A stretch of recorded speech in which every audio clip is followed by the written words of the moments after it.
भी कमाल की, पहरेदारी भी बेमिसाल।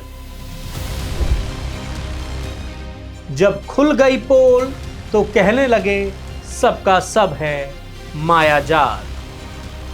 अयोध्या राम मंदिर चढ़ावा चोरी विवाद ने न सिर्फ हिंदुओं की आस्था से खिलवाड़ का खुलासा किया है, बल्कि इस विवाद ने बीजेपी और योगी सरकार की साख पर भी बट्टा लगा दिया है।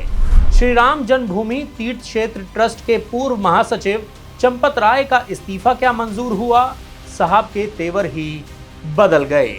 जो कल तक कैमरे से बच रहे थे, आज उन्होंने श्री रामचरितमानस की चौपाई लिखकर अपनी चुप्पी तोड़ी है। लेकिन इसे चुप्पी मत समझिए, ये तूफान के आने से पहले की खामोशी है। उन्होंने दबे शब्दों में ही सही ये तो कह ही दिया है कि हिसाब सबका होगा और बराबर होगा। दरअसल चंपत राय जी ने एक चिट्ठी जारी की है और इस चिट्ठी में उन्होंने लिखा है कि उनके ऊपर अनर्गल आरोप लगे हैं, इसीलिए उन्होंने मौन धारण कर लिया। लेकिन इसी मौन के बीच उन्होंने एक ऐसा तीर छोड़ा है जो सीधे निशाने पर लगा है। साहब ने सवाल उठाया है कि एसआईटी की परम गोपनीय शुरुआती जांच रिपोर्ट आखिर लीक कैसे हो गई। इसे कहते हैं उल्टा चोर कोतवाल को डांटे। जहां एक तरफ जनता चढ़ावा चोरी की पाई पाई का हिसाब मांग रही है, वहीं चंपत राय जी इस बात से खफा हैं कि जांच की बातें आखिर बाहर कैसे आ गई। इसका सीधा साधा मतलब ये है कि चोरी पे सीना जोरी का ये कैसा नया दस्तूर है। जनता मांगे पाई पाई का हिसाब और चंपत राय जी को अपने रसूख का गुरूर है। देखिए, जिम्मेदार तो सीधे सीधे जो हेड होता है, जो पूर्णतः ये काम देख रहा था, तो जिम्मेदार तो चंपत राय की बनती है। लेकिन हाँ, ये जो काम हो रहा था या जितने लोग भी अब तक दिखे हैं, वो चंपत राय के नीचे जो लोग काम कर रहे थे, जो खासतौर से जो नोटों की गिनती करते थे या जमा करने ले जाते थे, या फिर जो फर्जी चंदे के रसीद काट के दे रहे थे, वो लोग जिम्मेदार हैं। लेकिन चंपत राय लगातार ये कोशिश कर रहे हैं कि वो अपने को पाक साफ दिखाने की कोशिश कर रहे हैं। लेकिन असली खेल तो अब शुरू हुआ है। चंपत राय जी ने साफ साफ शब्दों में चेतावनी दे दी है कि मैं अभी शांत हूं, लेकिन एसआईटी की फाइनल रिपोर्ट आने दीजिए, फिर सारे दुष्प्रचारों का सिलसिलेवार और तथ्यात्मक जवाब दूंगा। अब जरा सोचिए, राम नाम की दुहाई देने वाले चंपत राय जी का ये पलटवार क्या इशारा कर रहा है? राजनीति के गलियारों में चर्चा तेज है कि दबे शब्दों में चंपत राय जी ने कुछ लोगों को सीधे सीधे धमकी दे डाली है।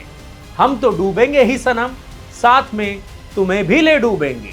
चंपत राय जी ने साफ संकेत दे दिया है कि अगर जांच की आंच उन तक आई तो एसआईटी के पिटारे से कई बड़े और रसूखदार नाम बाहर आएंगे।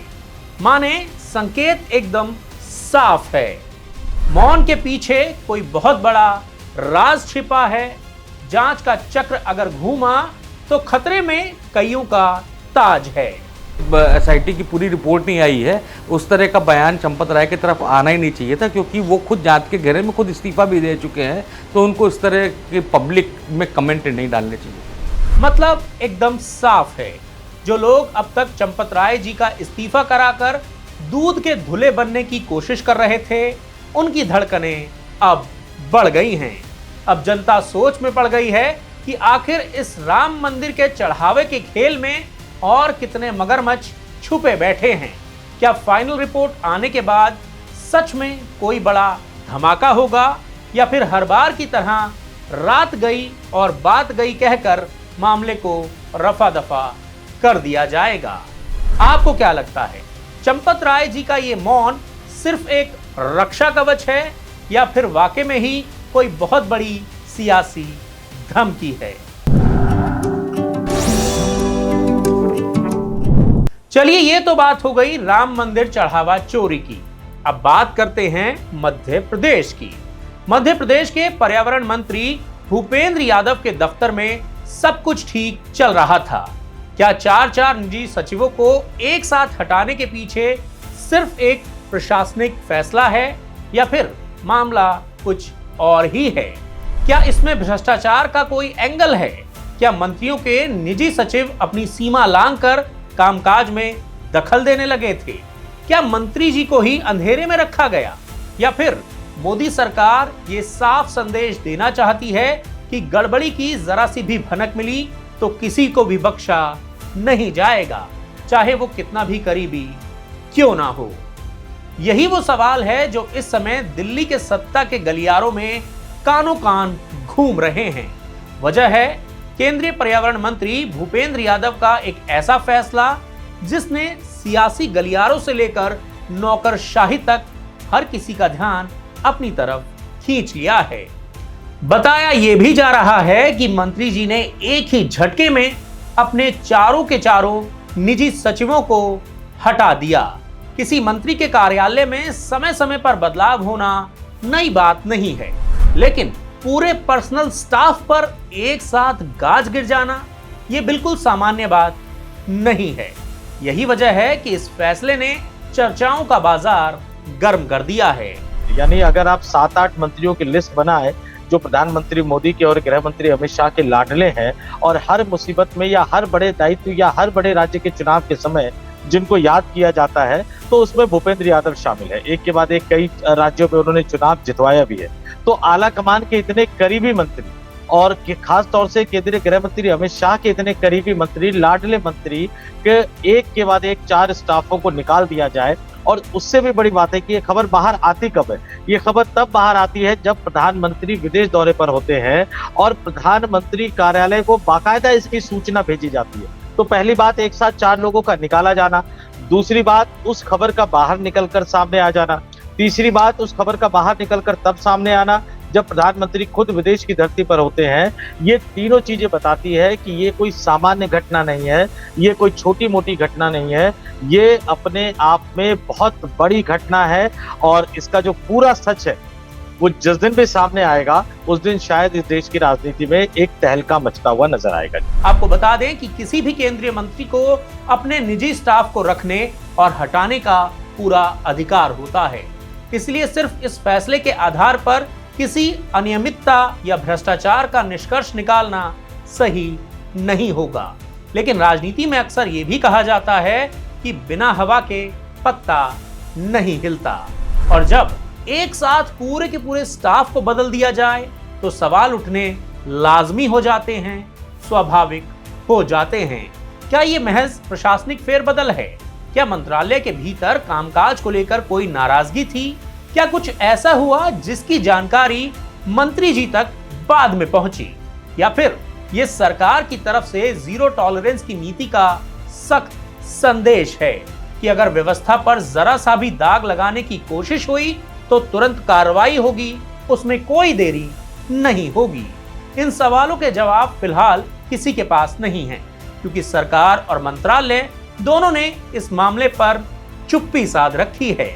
और राजनीति में अक्सर ऐसा होता है कि जहां जवाब नहीं मिलते वहां सवाल और ज्यादा तीखे हो जाते हैं। यही वजह है कि विपक्ष को भी सरकार को घेरने का पूरी तरह से मौका मिल गया। कांग्रेस महासचिव जयराम रमेश ने सोशल मीडिया प्लेटफॉर्म एक्स के जरिए मोदी सरकार पर निशाना साधा है। उन्होंने लिखा है कि किसी केंद्रीय मंत्री के पूरे निजी स्टाफ को एक साथ हटाना सामान्य बात नहीं हो सकती। यही नहीं, तंज कसते हुए चंदा दो धंधा लो का जिक्र किया और पूछा कि क्या बिना आग के धुआं उठता है। कांग्रेस की मांग है कि सरकार इस कार्रवाई की असली वजह देश के सामने रखे ताकि अटकलों का दौर खत्म हो जाए। हालांकि यहाँ ये भी याद रखना जरूरी है कि विपक्ष के आरोप अपनी जगह पर हैं, लेकिन अभी तक सरकार की तरफ से किसी भी तरह की अनियमितता, भ्रष्टाचार की आधिकारिक पुष्टि नहीं की गई है। इसीलिए किसी भी दावे को तथ्य मानना बिल्कुल सही नहीं होगा। लेकिन एक राजनीतिक संदेश जरूर निकलता है। अगर ये फैसला सिर्फ प्रशासनिक है तो सरकार को इसे साफ करने में हिचक आखिर क्यों है? और अगर इसके पीछे कोई गंभीर वजह है तो फिर उसे सार्वजनिक क्यों नहीं किया जा रहा?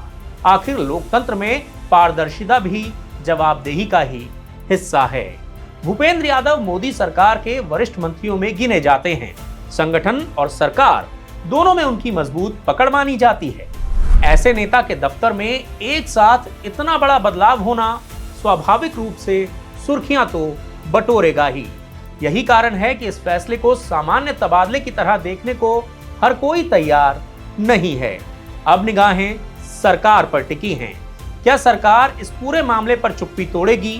क्या इन सवालों का जवाब दिया जाएगा या फिर यह मामला भी उन फाइलों की तरह बंद हो जाएगा जिन पर वक्त की धूल जम जाती है? फिलहाल इतना तो तय है कि 4 निजी सचिवों को एक साथ विदा करने पर कई सवाल खड़े हो रहे हैं।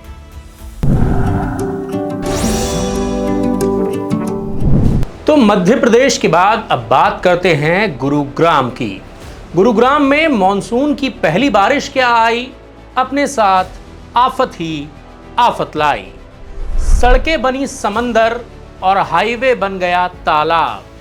टैक्स भरने वाली जनता पूछे कहां गया विकास। सिंगापुर और शंघाई को टक्कर देने वाली हमारी मिलेनियर सिटी गुरुग्राम जलग्राम बना हुआ है। मॉनसून की पहली कड़क बारिश क्या आई, पूरे शहर की पोल पट्टी खुलकर सामने आ गई। हर तरफ पानी ही पानी भरा हुआ है। इसे कहते हैं ऊंची दुकान और फीके पकवान। बाहर से चमचमाती बड़ी बड़ी इमारतें और नीचे जमीन पर उतरते ही चारों तरफ सिर्फ और सिर्फ पानी ही पानी। अब जरा देश के सबसे बिजी राष्ट्रीय राजमार्ग यानी दिल्ली जयपुर NH-48 का हाल देख लीजिए। हाईवे ही धंस गया।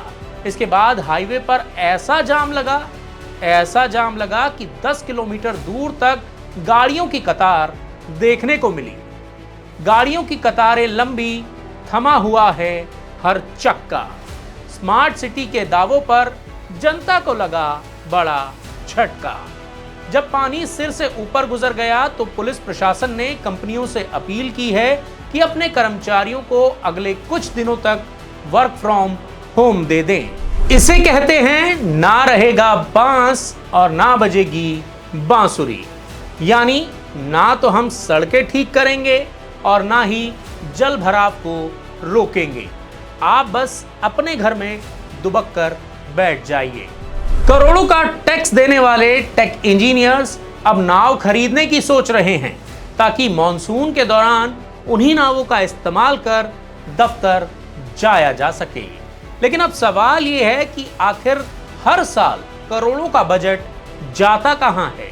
आखिर क्यों मॉनसून से पहले अफसर जो हैं वो समय पर सफाई नहीं करवाते? आखिर क्यों मॉनसून के दौरान अफसरों को सांप सूंघ जाता है? आपको क्या लगता है, गुरुग्राम का ये हाल लापरवाही है या फिर सिस्टम का फेलियर? अपनी राय नीचे कमेंट करके हमें जरूर बताएं। साथ ही इस वीडियो को लाइक करना और हमारे चैनल द फेडरल देश को सब्सक्राइब करना बिल्कुल ना भूलें।